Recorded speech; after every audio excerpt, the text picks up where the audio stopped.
لحد بيتك، ليد بنتك أنا أتقدم على الملة بشرع الله، ونص الدين بتمم هي مرادي غلط وادي، طلبتك قولها لي تم.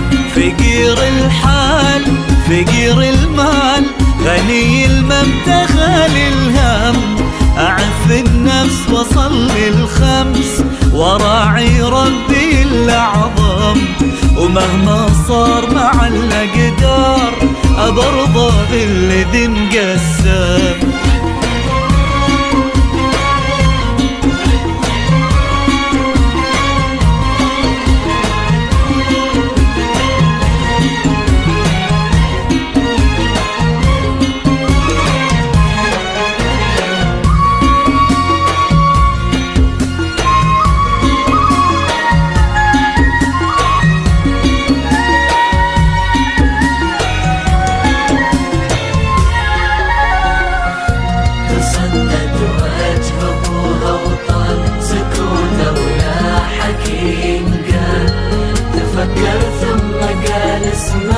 ترى بنتي لابن الخال، ترى بنتي لابن الخال. يا عم أرجوك لا ترمي الشوق في عيني وقلبي المغرم، بطهر الأرض عرفنا بعض من احنا صغار، لو تعلم لا تحرمنا لا تعدمنا، وربك ما رضى بالظلم. يا عم ناظر ترى الخاطر يبيها من سنين مكم، يا راعي الخير هوانا طير، لا توقف في طريق الحلم، وخذ مني وعد إني أخليها في مجرى الدم.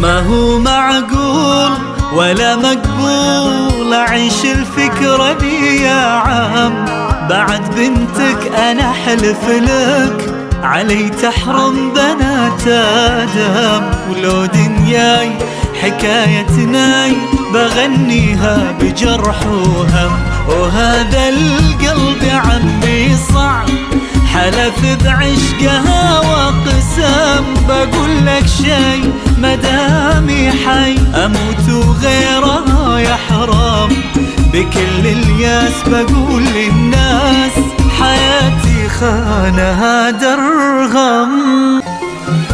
سمعنا بقصة الرجال هذاك اللي رفضها الحال، لو يخطبها وقلبه تقدم صوب ابوها وقال، تقدم صوب ابوها وقال.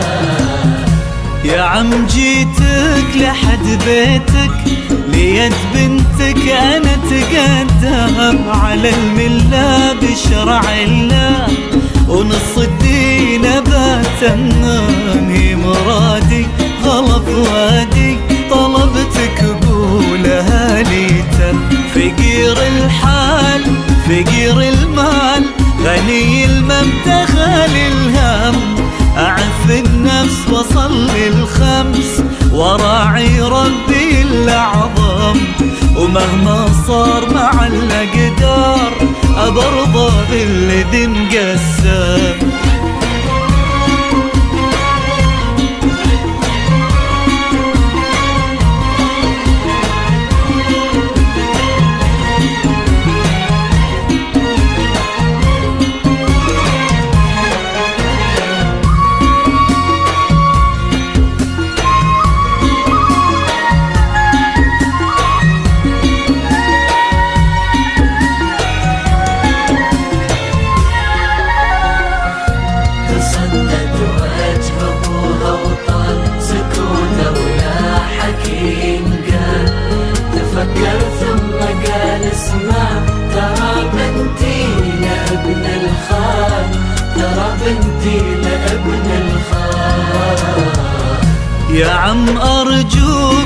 لا ترمي الشوق في عيني وقلبي المغرم بطهر الأرض عرفنا بعض من احنا صغار لو تعلم لا تحرمنا لا تعدمنا وربك ما رضى بالظلم يا عم ناظر ترى الخاطر يبيها من سنين مكم يا راعي الخير هوانا طير لا توقف في طريق الحلم وخذ مني وعد اني اخليها في مجرى الدم